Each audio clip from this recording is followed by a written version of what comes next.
I would like to call the February 14th, 2024 City Council regular meeting to order. Everyone please stand and join me in the Pledge of Allegiance.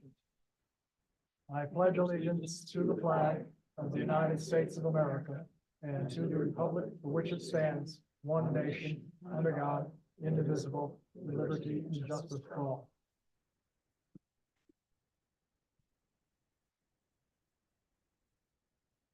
Will the clerk please call the roll?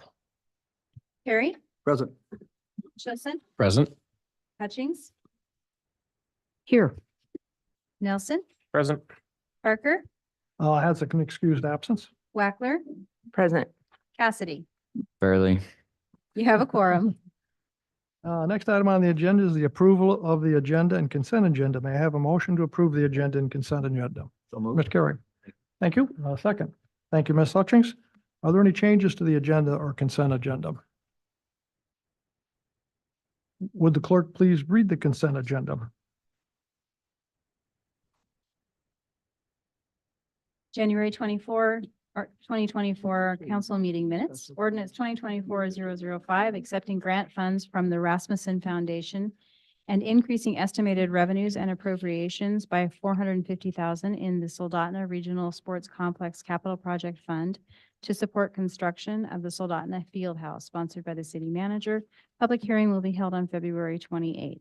Resolution 2024-005, adopting the Soldotna Riverfront redevelopment plan, sponsored by the city manager. That is your consent agenda. Are there any public comments on any of the items just read by the clerk? For those participating through Zoom, please raise your hand if you would like to comment. App users by pressing the raise your hand button and phone participants by dialing *9 on your telephone.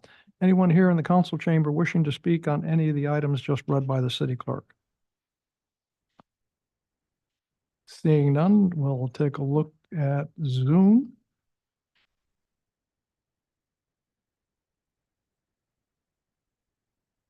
And I see no hands raised there. Having no one wishing to speak, the approval of the agenda and consent agenda is back before the council. Are there any council objections to approving the agenda and consent agenda? Seeing none, the agenda and consent agenda are approved by unanimous consent. Next item on the agenda is presentation with prior notice. Project Homeless Connect, Jodi Stuart will be making a presentation, and I see Ms. Genzel is also here with her. Yes, Kathy is with me as my support as always. So happy to have her work here. So thank you, Council Mayor Whitney, for having me again this year. For the most part, a lot of this is going to be kind of old hat because you guys have all heard me speak about this on many occasions. So as we get started. There we go. So the Project Homeless Connect is brought to you by the Kenai Peninsula Continuum of Care, the Kenai Peninsula Housing and Homelessness Coalition, and then our subcommittee of Project Homeless Connect. Next slide, please. These are our goals. Mostly we're at the data providing point. So this stuff is hot off the presses because I can tell you last week when I presented to the Assembly in City of Kenai, I did not have all the good data reviewed in time. So there are some changes that I'm going to highlight today. Next slide, please. So like I said, we have three kind of arms that kind of overarchingly supports housing and those that have housing instability. The continuum of care is what requires us to get HUD funding. If we don't have that, we don't get funding. And so underneath that, we then have the other two, one that focuses on the housing aspect, the actual physical buildings, and then the one-day point in time count. Next slide, please. So this is going to be the data through time. We have been doing this for 13 years, so we have a lot of data. Obviously, you can look at the 2020, 2021, and 2022 as kind of the abnormalities because of COVID, but we are now kind of moving up and back into our normal numbers. So the participants, those were the physical bodies that showed up, but they represent so much more. So it's not just the people that showed up to the event, but also their family members that maybe were at school or couldn't have attended. So the overall arching contact that we made was over 200 people Next slide, please. I always point out disabilities because we utilize the Soldotna Sports Center, and this year we had over 30 vendors, which makes for some pretty tight spacing. If any of you happen to go to the event, it was very tight. The more vendors we have, which is great, more resources for people, but that means that it's that much more crammed into that small space. And individuals with disabilities are exceptionally high in this population. So for them to be able to get in and around with wheelchairs, walkers, canes, and service animals, it can be a little bit difficult in that tight space. But we did make the best of it, and we greatly appreciate that support. Next slide. Up, whoop, whoop, whoop. Okay, yeah, next slide. Yes. Interrupt you, but you're the expert, on the last slide. Can you turn your mic? Sure.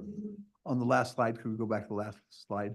That's what I was trying to, I just noticed, in terms of the percentage of males, that's the highest it's ever been. Is there any particular reason that you think that we're seeing more males show up at this event so that we datify them?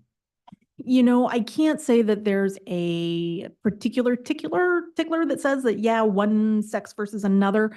I think as I go through some of these data sets, it may become a little more apparent why we had a few more folks in general show up. So let me come back to that if I don't completely answer it by the time I'm done. Thank you very much. Next slide, please. So what we know is people live in congregate settings. We do a lot of couch surfing. We have folks that live with their families and their families' families and their families' families, friends of the friends of the friends of the friends, and wherever else they can find a place. So really the blue bar is what is unique about our housing and housing instability on the Kenai Peninsula. We know that there are people that have no house, no home to call their own, but they're harder to identify because they borrow a place and hop from couch to couch, bed to bed. So this is still something that, although our community is unique, we don't see it on our streets. We know that this is true, and we know that our housing instability is still quite high. Next slide. For the most part, really the reports were coming in that it was a loss of job or the inability to get a job as one of the number one reasons why they experienced homelessness. The other category is certainly wide capturing. So those are just some of the instances that they may have reported. That green column is almost always the highest just because it encapsulates so much. Next slide. We try really hard to make our event especially welcome, safe, and a place where people feel respected and cared for. And so this is something that we strive to have the highest number. But I want to bring your attention to the blue bar. That's people with the first attendance, meaning that they've never been to a Project Homeless Connect before. What we see is individuals that are new every year, and this trend is pretty solid through time. Next slide. Because this is hot off the presses, you get to have Homer's data as well. So you can see Homer had 105, Anchor Point had 35 folks attending. So it kind of gives you a grasp of what's going on our Southern Peninsula as well. Next slide. So the point in time count, which again goes back to HUD funding, the money, they ask, where did you sleep the night of the 29th? And so during our event, we had it the next day. We asked them where they slept the night before, and that money will hopefully start coming into the agencies that can apply for HUD funding. Next slide. So again, most people are saying that they're in temporary or permanent housing because a lot of folks aren't recognizing that couch surfing is homelessness because they got a roof over their head. They don't count, I'm staying with my mom, even though I'm having struggles getting, a job and I can't quite figure it out, but mom's got a spare bedroom and I'm still going to stay there. That's still homelessness. So that's why that temporary permanent is so high. Next slide. 4 or more times. This is where we really want to make sure that we start getting those numbers lower.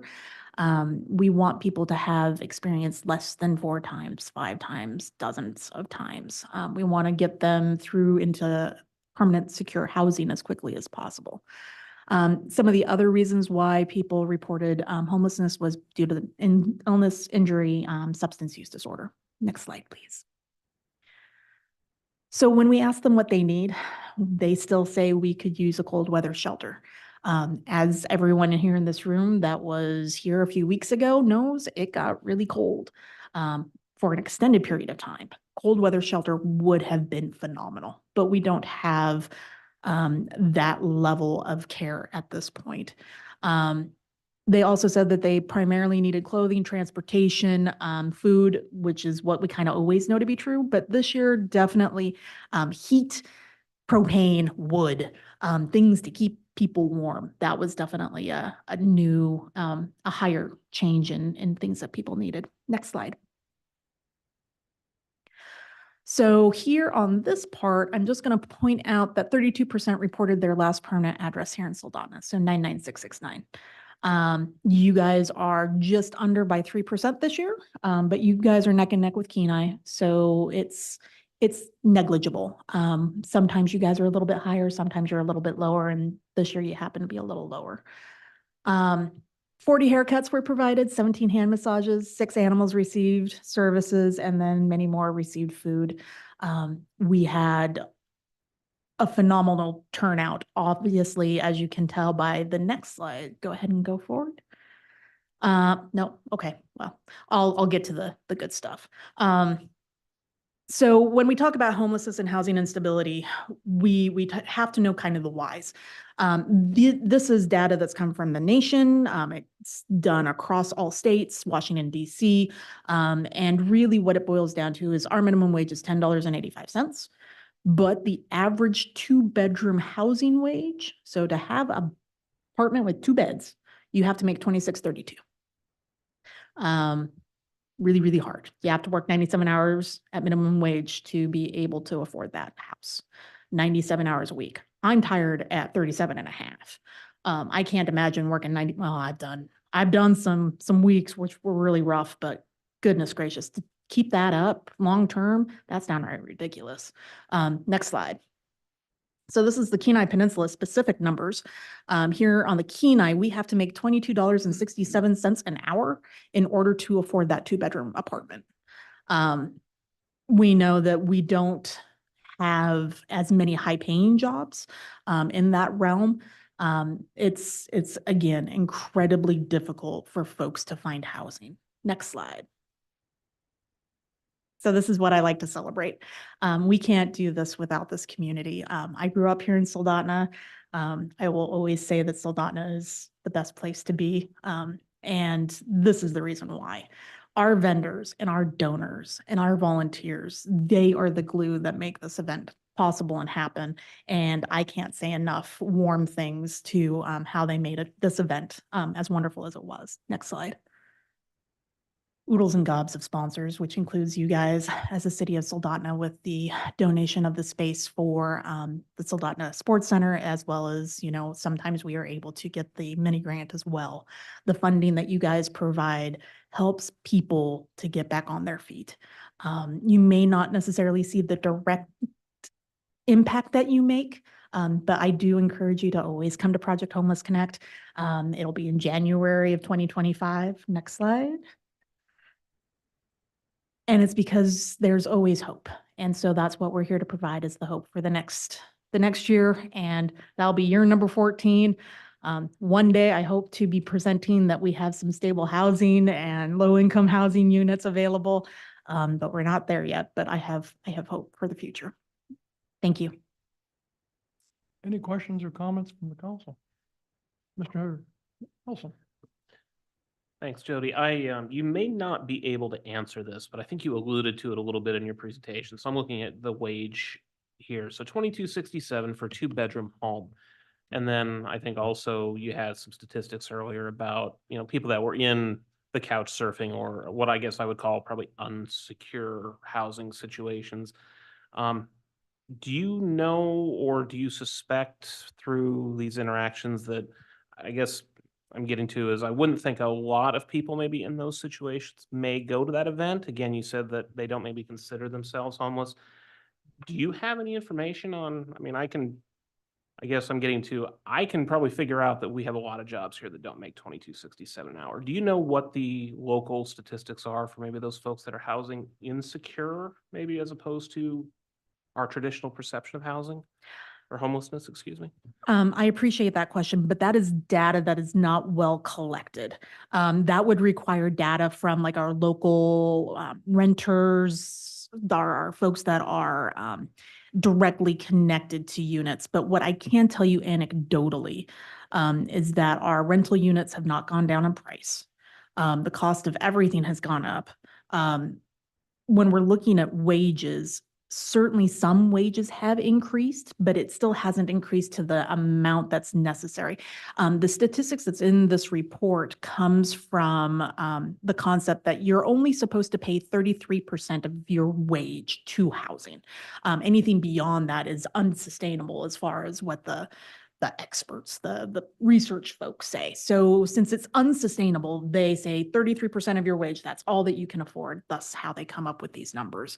I think certainly here in Alaska, we know that we have issues with rental units. I just saw one that was $2,200 for a 2-bedroom unit, and a person that works in my office right now with 2 small children as a single mom can't afford it.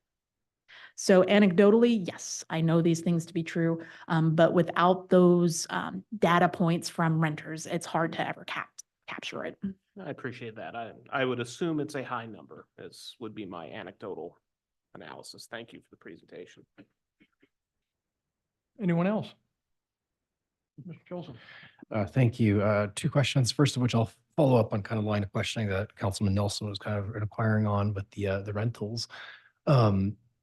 One recommendation I would have is, if you're not already collecting this data, that I think would be helpful for us as policymakers, is gathering data on the members of this community that have been affected by leases that are converted to 9-month or seasonal, or otherwise pushed out due to conversions to short-term rentals. This is something we're very well aware of on the peninsula, affecting areas like Homer and Seward and Central Peninsula as well to some degree, but it's difficult to quantify the actual effect of that. And if this event could start being a mechanism to gather quantifiable data on that, that would really help with policy making. So again, if that's not something you're already collecting, that would be really helpful to start gathering, just adding that to your questionnaire each year potentially.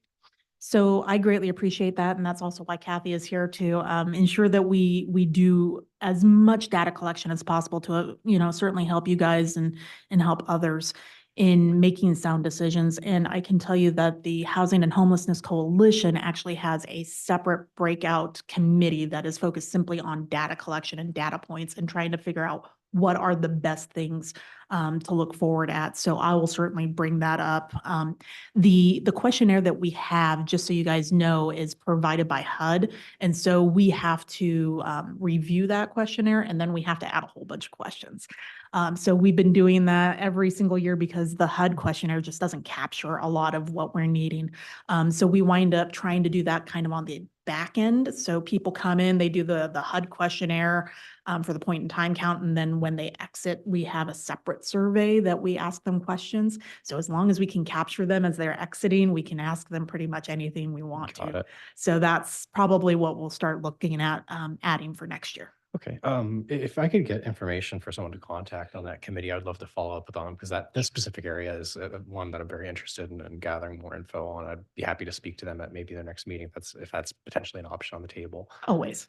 And then the other question I had for you is pertaining to the cold weather, or not the cold weather shelter, evidently the shelter out north. Mhm. You mentioned that one of the main asks at this event was, for a cold weather shelter, we need one. And I was originally involved with the group that was trying to find one a couple of years ago. And my understanding is the shelter that the group acquired out north kind of came as an evolution of that search. So I'm kind of confused. Is that no longer serving a role as a cold weather shelter? I thought that was kind of the original intent, and that there'd be transportation to it.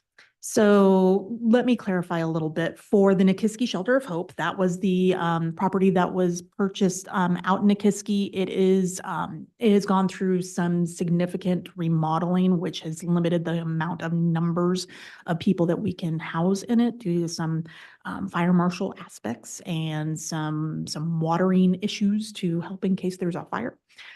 So that is a shelter, like an actual true shelter where you can stay for, a day, several days. A cold weather shelter is a slightly different model. So a cold weather shelter is one that is meant to have high turnover, where it's open, mostly during the evenings to keep folks warm during the coldest part of the day, with the expectation that, they may come back the next night. So cold weather shelters are more short-term, whereas the Nikiski Shelter of Hope is a little bit more long-term. They can extend that. And it's also got some units where families can be together. In cold weather shelters, it's more of a dorm-like situation. The images that most people have for cold weather shelters are people on multiple cots in like one room. The Nikiski shelter is very different. where- Sullivan Arena in Anchorage, for Yeah. example. I know for a while there was discussion of local churches or other community organizations banding together and kind of alternating which nights they provided that cold weather shelter service. Is that something that's still being investigated in the community at this point? Due to the issues with housing policies of what is considered occupancy for overnight shelter, that has been a hurdle and a burden to overcome. They continue to offer meals. So they have been able to, variety of churches and organizations offer meals at least 6 days a week during the winter. So at least for a few hours, their doors are open. People can get a hot meal, but again, it's not an overnight situation due to a lot of the occupancy issues, the ability to have those water filtration systems for sprinklers, those types of things. And then last question, the issues you're talking about with building use and occupancy, are any of those municipal level, or are these more state or borough level? I don't know if there's anything that we could be reviewing code wise at a city level to potentially ease this. And maybe administration can speak to this if they're aware of anything. Okay. Okay, sounds like state fire marshal is, again, it's a lot about the fire marshal and the fire risk and occupancy. That's the biggest hurdle. That makes sense. And many of our older churches don't have, like updated sprinkler systems that would actually work, nor do they have like the kind of windows to be able to exit if an emergency were to happen. Okay, so thank you to yourself and Kathy and your entire team for making this happen. So it's a lot of work. I can only imagine how much you put into it. So making a difference in the community, I appreciate it. Thank you. Thank you. Any other, Mr. Karen? I love data. And again, you're a wonderful wealth. To begin with, I noticed you separated, again, Anchor Point and Homer. Would it be correct to assume that Nanilchik was more likely to go to Anchor Point? We talked with the folks that were putting on the Anchor Point and Homer event, and we asked whether or not they were going to be making direct connections with Ninilchik. That I think is something that is an area for the South Peninsula to continue to grow, looking into how bumps may be able to provide some transportation for those folks south. Maybe that's an option. So they're looking to grow kind of that real southern Ninilchik and south, but we noticed that folks also come in from the Ninilchik area. I don't think we had very many this year that actually said 99, that particular zip code.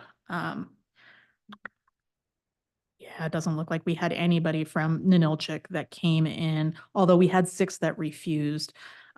So certainly they could have, but generally speaking, in the report, predominantly that came to our event was from Kasilof to Nikiski to Sterling to the central area. Thank you. A couple more.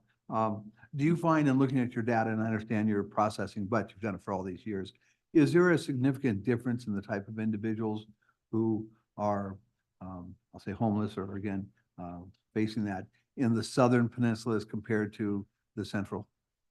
Very similar. The reports are very, very similar. So like if you set the report side by side, it's a snapshot, really almost identical. I wouldn't say that there's anything different between the South to us. And even when Seward did their event last year, their report, although their numbers were much smaller, still generally it's kind of the same story, same kind of folks, same kind of reasons. Yeah. Next thing, again, I appreciate all this. I found it interesting, again, and other people, again, we're looking to see if we had many people from Anchorage coming down here, and again, the number is like 6. Do you have a feeling of how many Kenai Peninsula individuals who, again, are in this situation that go to Anchorage? Do we do Oh. cross-reference with Anchorage? We don't go and cross-reference with Anchorage, but they do have a report that comes out that we can utilize. I can tell you that we lose a lot of people to Anchorage just because of the amount of resources Anchorage has. And as soon as the weather starts to get bad, it is not uncommon to see an exodus of people from the peninsula going to Anchorage to access those services. Because again, if they don't have any place to go, for instance, I have knowledge of one person who was living in a camper that used a little propane heater that was barely kind of getting by during the summer. And she was like, no, I'm not going to be able to make it here. I'm going to Anchorage as soon as the snow hits. That is a very common story. And then in addition to that, the resources are way vaster, but the spots for those resources are so small. So we just don't have the resources. We don't have the spots either. So even when we try to help our own, we're all struggling across the board. And last thing, and again, just, I've got you here, so I want to ask, children. I know the school district does a certain amount, again, of trying to have a sense of how many individuals are in this situation. Do you have any sense of whether or not children who are homeless in the last few years, is that number percentage-wise going up or down for the peninsula? So we have on our data report, the number of those age 13 and under, 57, age 14 to 24, 16. I would say the number 57 is a little bit higher than the past few years. That may or may not be because we're kind of coming out of that post-COVID stuff, and a lot of kids were being homeschooled because of the fact that they couldn't go to school. So there might be some discrepancies because of that, but that number does seem a little bit higher in our report because that's separate than what the students in transition report that comes from the school district, which their numbers are always much higher than ours because they have a much more fuller picture of those. So this is just a small snippet of, and more than likely already recognized by the SIP program with the district. Finally, I just want to thank you and Kathy and all the people that are part of this and all the people that are sponsoring it. Thank you very much. Thank you, guys. Ms. Wackler. Thank you. A lot of my questions have been answered already, but I thought for people who aren't aware, if you could speak to a little bit about the problematic nature of the point in time count for HUD and how that could skew our numbers on the peninsula, especially with short-term rentals, summer versus winter, people leaving and going to Anchorage, and how that can affect our access to resources and funding. Absolutely. If Sherry Smith from the Lee Shore Center was here, she would say she hates HUD, and I'm right there with her. I hate HUD. I hate HUD so much. HUD only cares about this one arbitrary day in January, and it makes no sense. I have nothing nice to say about HUD and their process for making this so mandated and tied to funding. It is incredibly frustrating. We have the same exact amount of homeless people that are seen in huge cities in the lower 48. And our population density is so spread out and it's so much harder to reach them. And yet we aren't seen as in competition for those large cities for funding. I mean, when I see another city in Texas getting, millions of dollars and we're barely making hundreds of thousands from HUD, it just seems so misplaced. we have over the years talked about having an event in the summer in order to capture the numbers of our seasonal folks, because we certainly have a seasonal number. With the change in kind of how the operation is with our food processors for our salmon here, and some of the changes that have gone on where some of those facilities have stopped processing as much fish. The number of our seasonal is really kind of skewed and kind of all over the place. At this point in time, we don't have the ability to do that second event, just due to the fact of summer in Alaska, right? We're trying to get all these agencies together, get all these volunteers together to do it again. And so many people leave around the summertime that trying to recreate it has just been something that we have been unable to do. I think it's still a goal that we will probably always have. And someday I hope that we'll be able to do 2 in a year. So that way we can hit that seasonal aspect. It would be very, very telling. And especially if the HUD funding would be impacted by it, right? Like if we had these additional numbers, would HUD care? No, but honestly, that's where they should care, is they should be encouraging communities through funding to be able to have these events outside of the stupid date in January. That was going to be a follow-up I had. Would it be helpful to fund something where you could get more significant data in the summer for future funding? But the answer is kind of no. It's going to be so rough, just because of the amount of labor and energy that goes into the event. I mean, we start in, the early fall for a January event. And then all the way into February before we're completely wrapped up. We just had our wrap-up event on Tuesday, which is again why this presentation was slightly modified, because we got some clarification on some data. So, I mean, this is a really long process. More funding would certainly make it easier, because if we saw the gains, if we saw more money in our agencies to be able to address housing, then we'd have to do it. Like it would force the issue. It just would. But when there's no carrot, it's super hard to get people to commit to like a June or a July event. Anything else from the council? I have a couple of questions or a couple of comments. On your presentation on wages, I don't know if you're using last year's minimum wage, but it has changed January 1st. So that statistic comes straight from and the link is on the presentation. So it looks at the last year. So yes, we know that minimum wage changed at the beginning of this year, but because they look at a full year, for what it would cost for a unit, 2-bedroom, 3-bedroom, 4-bedroom, and I think further in the report, there's even if like you were to rent a house, that's like more than 4 bedrooms. It gives you some statistics for that. So they have to look at it from a year to year basis. So they do a calendar year. So January to December. So it's January to December of 2023. Is there any plans in the future for another shelter closer to Soldotna? I think it's where we're having issues with inventory, right? So a place to have one. We lucked out finding a facility in Nikiski. Again, it's more centrally located. Those type of units, I mean, those are, I don't know what that would look like. And financially feasible. So again, when you don't have the money coming in from an agency like HUD, that then we can leverage state money, which then we can leverage local money. It's just not feasible for our central area at this point. And our units are just, I think, too small to choose from. And the last one is hopefully in 2026, when you hold this event, it'll be in the field house. We'll have plenty of room to get around it.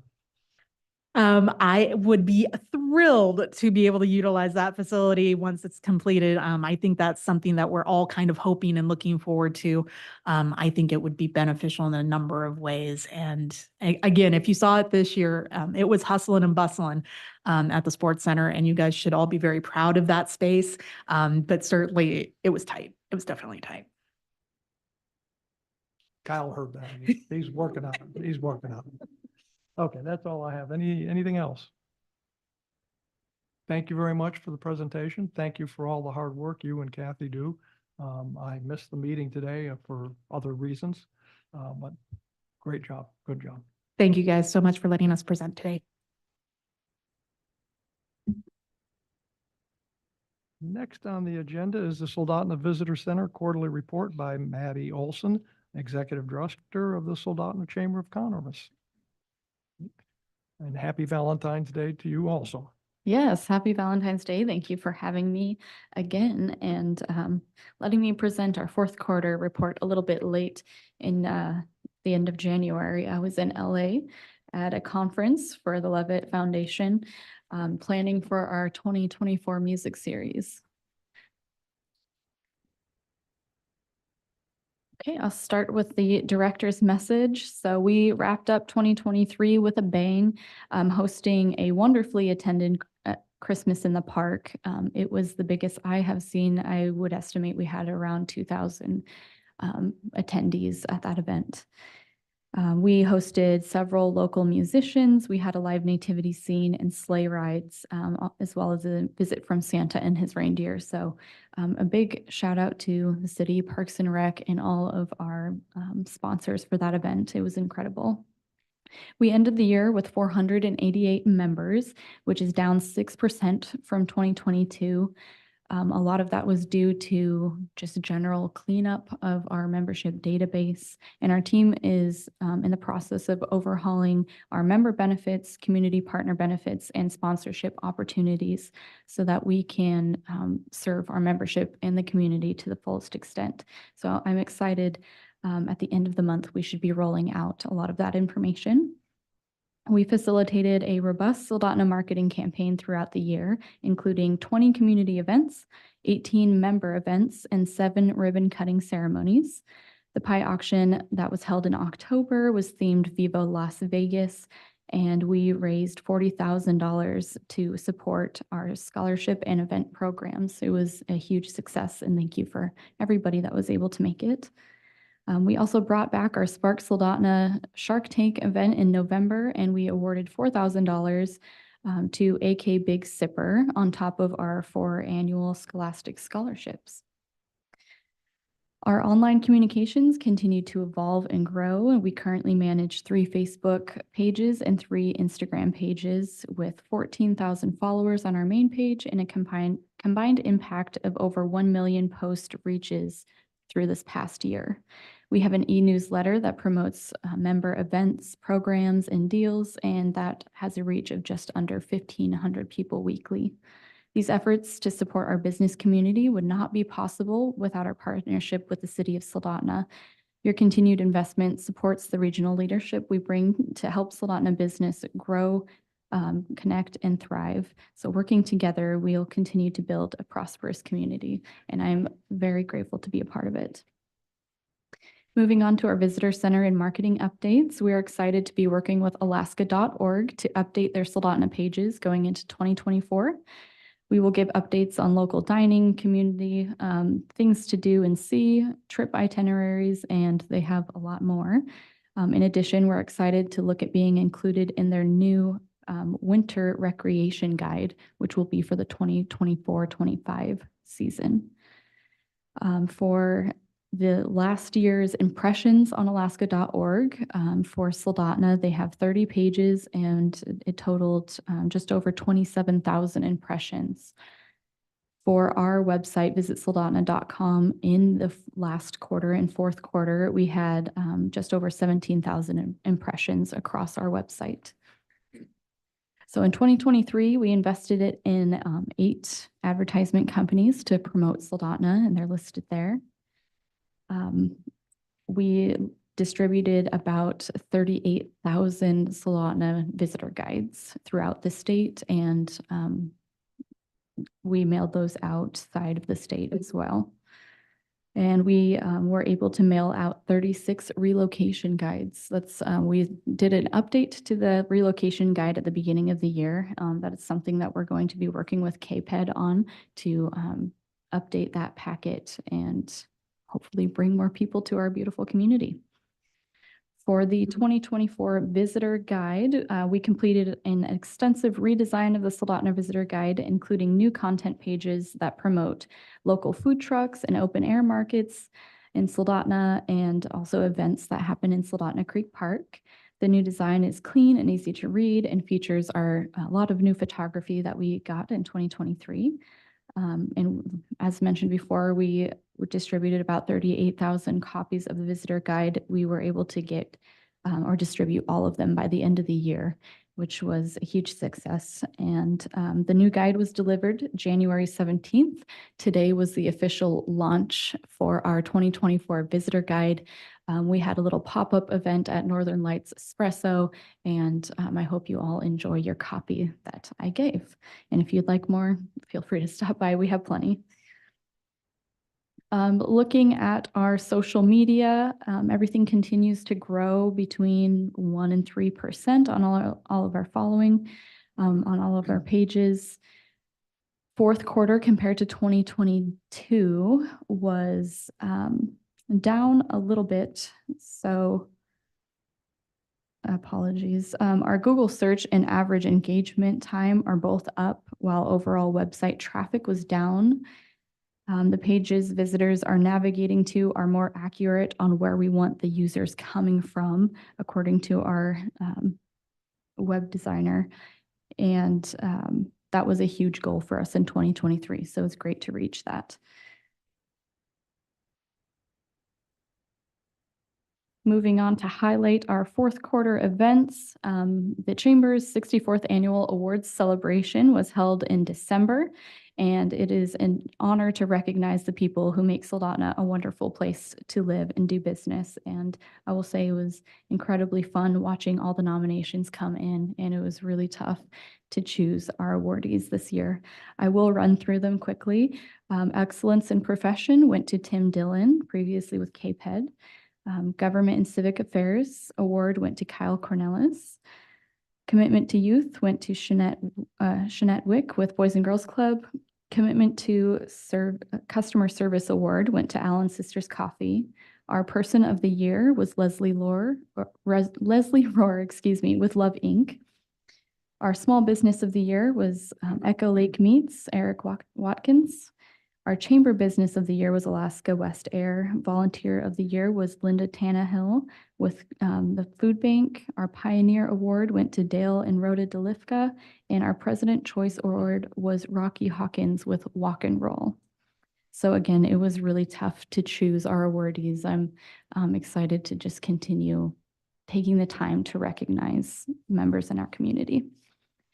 Like I mentioned, our Soldotna Chamber Pie Auction was incredible. We had about 230 attendees, 27 volunteers. We had over 100 businesses and individuals who donated cash, goods, and services to make this a success. The theme was incredible. We did Viva Las Vegas, and it was a lot of fun. So proceeds from Pie Auction support all of the community events organized by the Soldotna Chamber, including our scholarship programs. And this year we'll be awarding $21,000 through our 5 scholarship programs. For Spark Soldotna, I mentioned AK Big Sipper was our winner for this year. Christmas in the Park was, again, just a continued success. And our upcoming event is this Saturday. It's Frozen River Fest. So the 17th from 4 to 8 p.m. Please join us. We have 15 plus brewers, 2 amazing bands. We have food vendors. It's a lot of fun. And we will end the evening with a fireworks show as well. Down at the bottom here, we have fourth quarter expenses. Would you like me to run through those? Okay. Nope, I'm good. Any questions or comments from the council?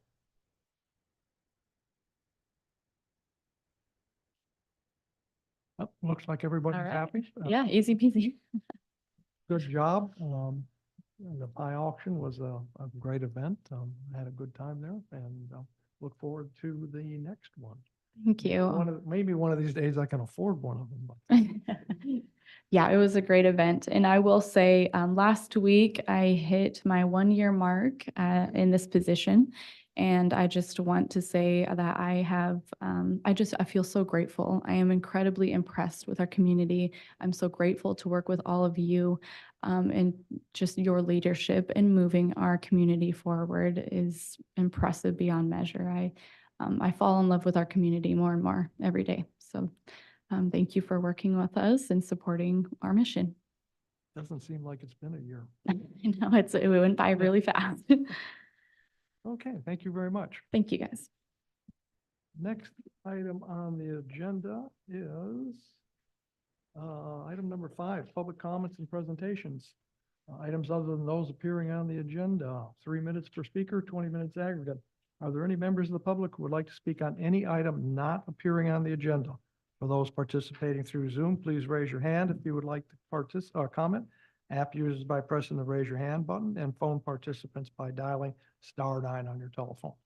Anyone here in the chambers wishing to speak on any item not appearing on the agenda?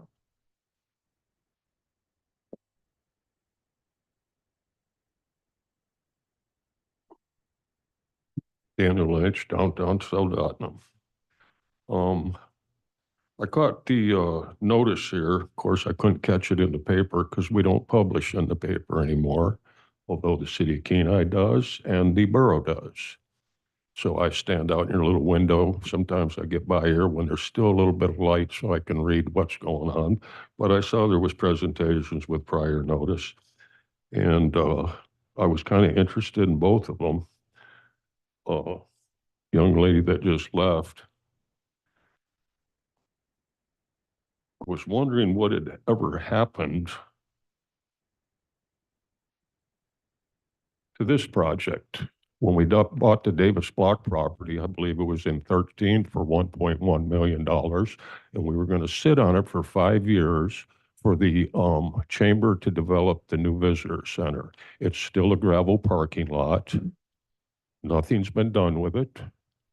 I noticed that a lot of manpower went into it to move the snow for 4 hours of drinking instead of opening up storm drains or anything else that could really be used, as most cities would say, make the trains run on time.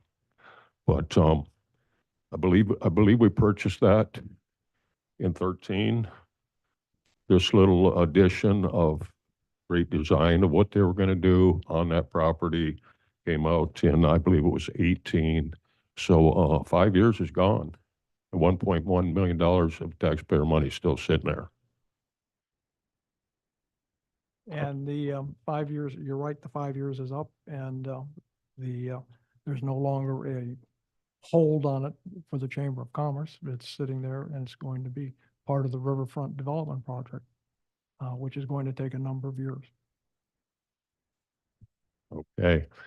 So we're going to get, the taxpayers going to get the 1.1 million back with interest. Maybe we could come across some cold weather, cold nights, a shelter, some type of a shelter, because we have a lot of money for gingerbread, but we don't have anything for the people that need help.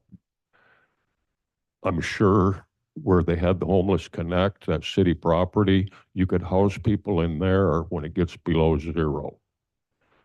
For Mr. Cassidy, this is before your time, we used to have a teen center here. We used to have a teen center. Me and Miss Gensel and her husband, we worked on it very hard to have a teen center, but the city didn't want to pay, I think it was $30,000 a year to the Boys and Girls Club. That could have housed people overnight because your building's already heated. If you're interested in solutions, there's a ton of them out there. If you just want to put word salad on it, just word salad, like to talk a lot, not do anything, well, then nothing will ever be done. We'll have the same problems. As far as the Homeless Connect, I know something about low-income housing, River Terrace, and many of the people that live out in the woods by the dump or out on the resort, they come through my neighborhood, and occasionally, because we know some of these people, will let them come in and stay.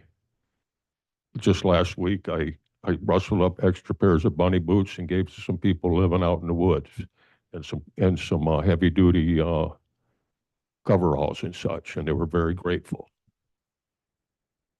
But word salad don't get it, and sending them out to Nikiski or Anchorage don't get it either. And if we're worried about fire codes, they'd like to have the fire. They'd like to have the fire. Thank you for your comments. Is there any comments from the council or? Seeing none. Thank you very much, Mr. Lynch. We will take You're that. telling me my 3 minutes is up, aren't you? Yep, Hey, at least you left the microphone on this time. yep. Thank you. Well, you had over 3 minutes.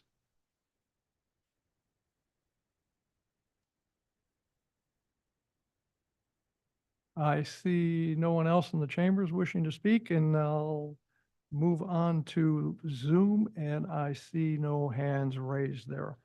So move on to item number 6 on the agenda, Assembly and Legislative Report.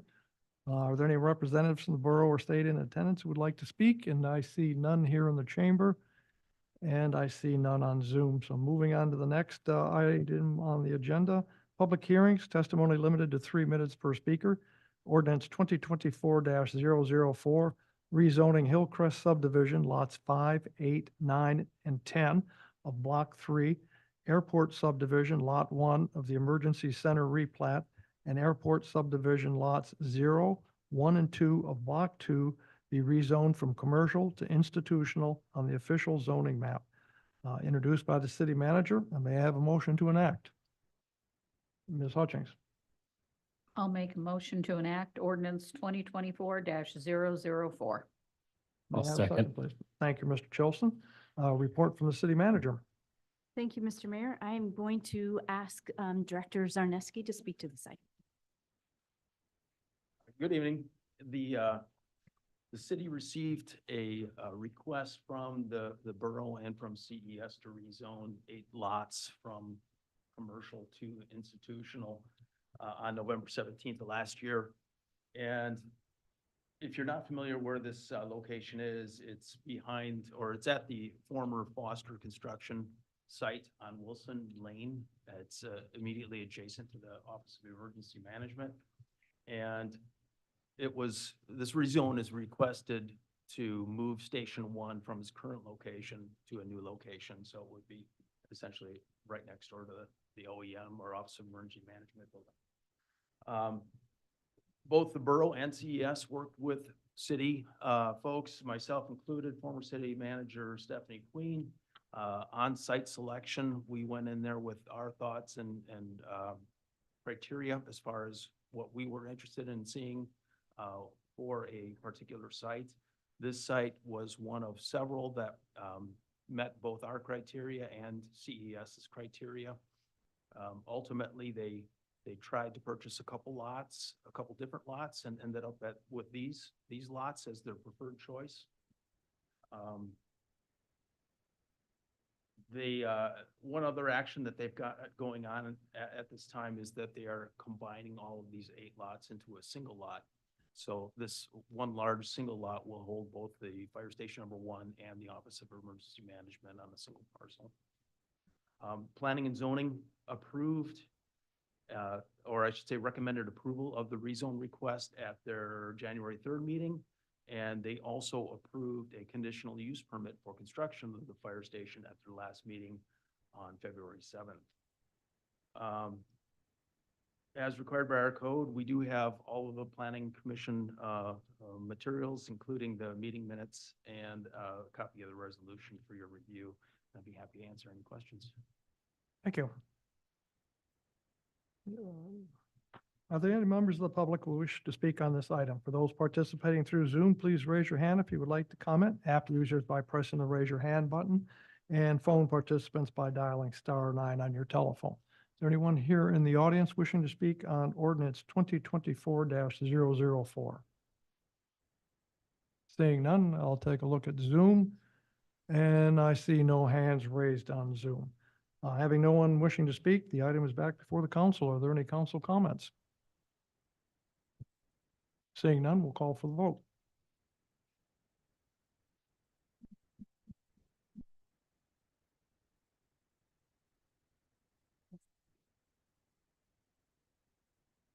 Swackler, Yes. Nelson, Yes. Chilson, Yes. Hutchings, Yes. Harry, Yes. Cassidy. Yes. You have 5 yes votes. Ordinance 2024-004 passes on a 5-0 vote. Moving on to the next agenda item is number 9. Let me ask, are we going to have a presentation made on the Riverfront Development Project? Joel? It is passed on the consent agenda. Okay. All right, just want to double check. Next item on the agenda is number 9, Mayor and Council reports.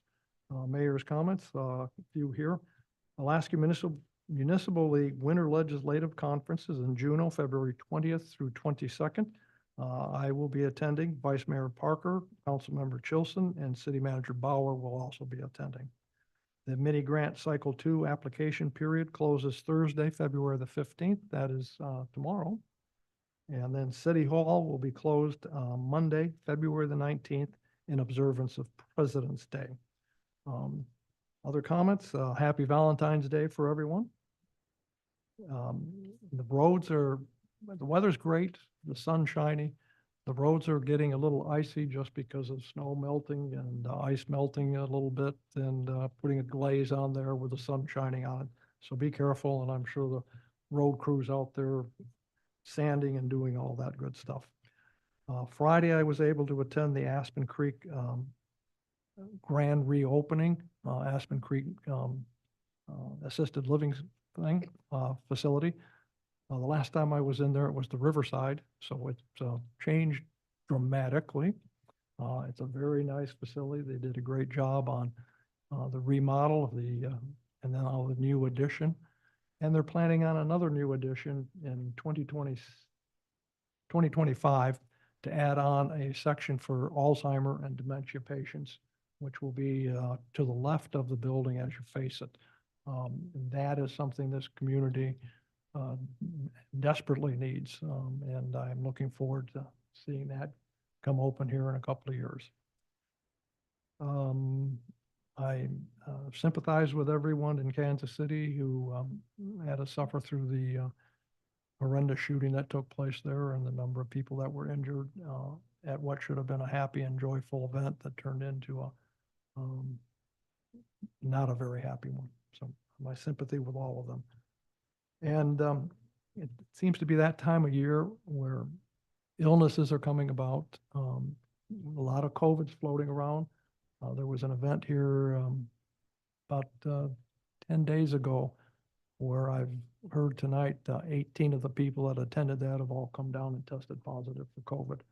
There's a lot of pneumonia, flu, and other things. So be careful, take care.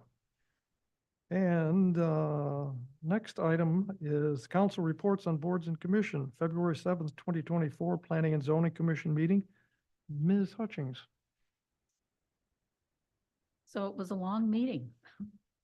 We had 3 things on the agenda. We passed the conditional use permit for the Soldotna wastewater treatment plant. And I was happy that we also passed the conditional use permit for the development of the fire station. I think that a lot of people were not aware that that has been an institutional location since the 50s, whether we had the volunteer fire department there and we also had an airport. So people don't realize this airport subdivision, it really was an airport. And we had community club there, we had the city hall there in 2 different buildings. And then of course the police department was built and then CES. So I was pleased that everybody finally came on board because I understand noise and I understand lights, but I listen to the helicopters every night and during the day when they're going to the hospital. This is part of progress. You know that somebody that's in that helicopter or somebody that's being helped by the police, it could be you. You might need that help. So I was really pleased that everybody unanimously passed that conditional use permit. And then the John gave an extremely long presentation on the riverfront. It was very good. And thank you. And that's all I have. And I also attended that meeting, so I'm going to add a little extra comments to it. As I told the Planning and Zoning Commission, after they had the presentation on the Riverfront Development Project, that this is one study that the government has done that's not going to go on a shelf and be forgotten. We're going to move forward on it. It may not be in my lifetime, but it's going to take a few years, but it is something we'll move forward on, small bites at a time, and work it through until we have a redeveloped, beautiful waterfront on the river. That's like the Soldotna Creek Park. That river is the attraction to our community, and so we need to make it something available for everyone. So, having said enough there, we'll move on to the city manager's report. Thank you, Mr. Mayor. A couple of items, one being, I believe it's the last meeting or the meeting before, the council passed the resolution petitioning for additional liquor licenses within, restaurant eating licenses within the city. That resolution has been transmitted to the ABC board by the clerk, and the ABC board will hear the request during their April 16th meeting. And then we'll know the outcome of that after that.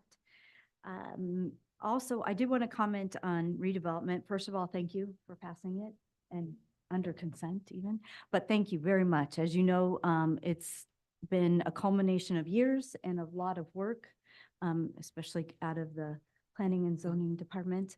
And I was at the pop-up meetings. I think Maddie referred to it as that for the chamber today. And I was asked about it repeatedly by the attendees, and there's a lot of excitement within the community. And I agree with the mayor, absolutely. For us on staff, we understand council has adopted this plan. We are moving forward. And thank you for recognizing that it's a plan, it's not prescriptive. We will pursue all opportunities as they come. Some of there, as you know, there's a phase 1, 2, 3, 4. Who knows, maybe 4 is going to come first. It will be the opportunities that are presented to us, and it will not sit on the shelf. So thank you for your adoption of it, and I'm excited to move this forward and work together to make this happen. Any questions or anything for the city manager? Saying none, we'll move on to the next agenda item, which is public comments. Members of the public will have 3 minutes to comment. Is there anyone from the public who wishes to comment? For those participating through Zoom, please raise your hand if you would like to comment. App users by pressing the raise your hand button, and phone participants by dialing *9 on your telephone. Anyone in the audience wishing to speak?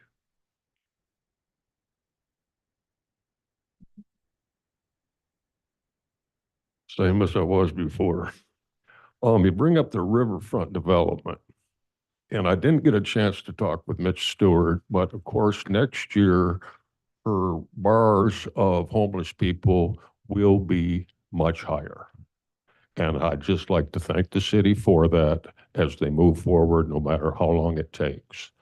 Now, I also have noticed over time that I like to refer to it as federal taxpayer fraud because it's COVID money, that the city purchased a portable bathrooms and showers and then gave it to another entity. Well, currently at the River Terrace Trailer Park, we still have no water, and we will not have any water till everybody gets thrown out on the street. And even people older than me, when they have to collect water or haul it from the gas station so they'd have something to flush their toilet, if you could set that up there, it would be very much appreciated by many people. And as I speak of federal taxpayer fraud, I also read in today's paper, because I am a paper guy, that there's just short of $1 million of COVID money that has nothing to do with the sports center. The sports center was voted on before COVID ever took place. There's short of $1 million there. And you folks, it didn't mention anybody by name, but it said the council wants to bring back the grand entrance to Fieldhouse number 1 and Fieldhouse number 2. Now, what we've heard tonight between the homeless problem, warm shelters, there is money out there. I know the city was working off development to develop where we're living to make more people homeless.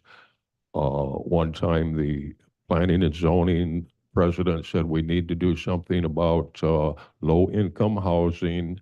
The numbers we're giving you from the lady tonight, and less than $1 increase in minimum wage doesn't come to $22 an hour.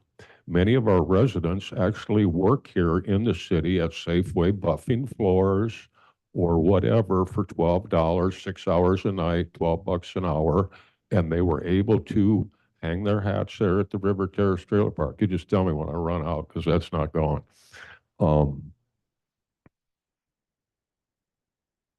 Keep going. Oh, okay. Anyhow, there's a whole lot more solutions. And as long as I've been in this town, all I see is gingerbread and a facade. Right to the point when we put down blacktop, we want to make it look like cobblestone. And it's pathetic. It is pathetic. And I realize this group right now is groupthink. Hopefully the next generation won't be groupthink, and you'll be able to think outside the box, and maybe we can have a teen center back here again sometime. I've said enough. Thank you. Thank you, Mr. Lynch. Anything from the council? Thank you. Yes. Aspen parking lot, $500,000 next to Arby's, and you thank them with a bed tax.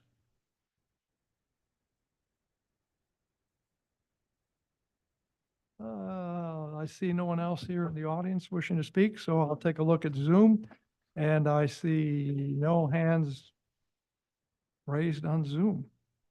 So moving along to the next agenda item, which is council comments. And there's a big note here. It says, remember Student Representative Cassidy. So that's where we'll start tonight. Who told you I was still here? Well, happy Valentine's Day to everyone. I'm glad to be here. I was grateful for the presentations that we were able to witness today, especially Ms. Stewart's. I actually, so I was here for her one last year, and as a student in our middle college program, I was able to take a few college classes last semester. And for my college writing class, we were asked to do research regarding and write a paper on an issue or an item in our local community that affects most people and that is unique to our area. And so having witnessed Ms. Stewart's presentation last year, I actually did all my research and wrote this presentation, or sorry, I wrote this paper and gave a presentation on the homelessness of the Kenai Peninsula. And I think it's really neat that she continues to come in and she continues to progress with the work that she's doing and that her partnered organizations are able to do. Let's see. Other than that, school's going good. Still school. Our girls for skiing did really well. They actually won regions, which was awesome because we go up against teams like Colony, who are top 4 in the state for skiing, and so for them to beat Colony was an amazing achievement. Our guys were able to get 3rd, which was pretty good considering we were going up against Colony, Palmer, Juneau. So it was a good event. Basketball's still going. I haven't been able to keep up on their results, but I know they're working hard and they're getting excited for Burroughs, Regions, and State. Yeah, thanks for having me here. Thank you. Ms. Hutchings. Just happy Valentine's Day. Thank you. Ms. Wackler. Well, I would say happy Valentine's Day, but we all know the real holiday is 50% off Candy Day tomorrow. That's all my comment for today. Mr. Nelson. I did appreciate the presentations. You know, 2 things, and I think I said this last year too, but it's amazing how you don't see homelessness in our community. It's not Anchorage, nothing against Anchorage, but much more visible, I think, in that community, and it's easy to lose sight of what the issue is here. The other thing I just wanted to say, if you look at hadn't had a chance to look at this, just look at the report of Project Homeless Connect and scroll down to the volunteers section and watch the, 2 pages here of volunteers that contributed to that event. And not only is that event just what we're talking about tonight, but there's probably 100 community organizations full of volunteers that work on all kinds of different things. So I just want to recognize all of them that contribute to make this community a little bit better. That's all I've got. Mr. Carey. Thank you, Mr. Mayor. It's been a good meeting. I just want to, I'm very impressed with the downtown Riverfront redevelopment plan. I think it's a huge and wonderful resource that we'll be allowed to and hopefully able to use here as we move forward. And I just greatly appreciate the document. Mr. Chilson. I'd also like to speak to my appreciation of staff and all the efforts that went into developing this Riverfront development plan. It's been a very long-standing effort and just a tremendous amount of work that's gone into it. I think there's a lot of potential there to see our community developed in a way that just, boosts our local economy and bolsters activities that are downtown and just making us a more vibrant community as a whole. Also, happy Valentine's Day. I got swept off my feet in the bad way this day with all the ice out there. So watch your step and hopefully we see some more sanding on the roads. So that's it.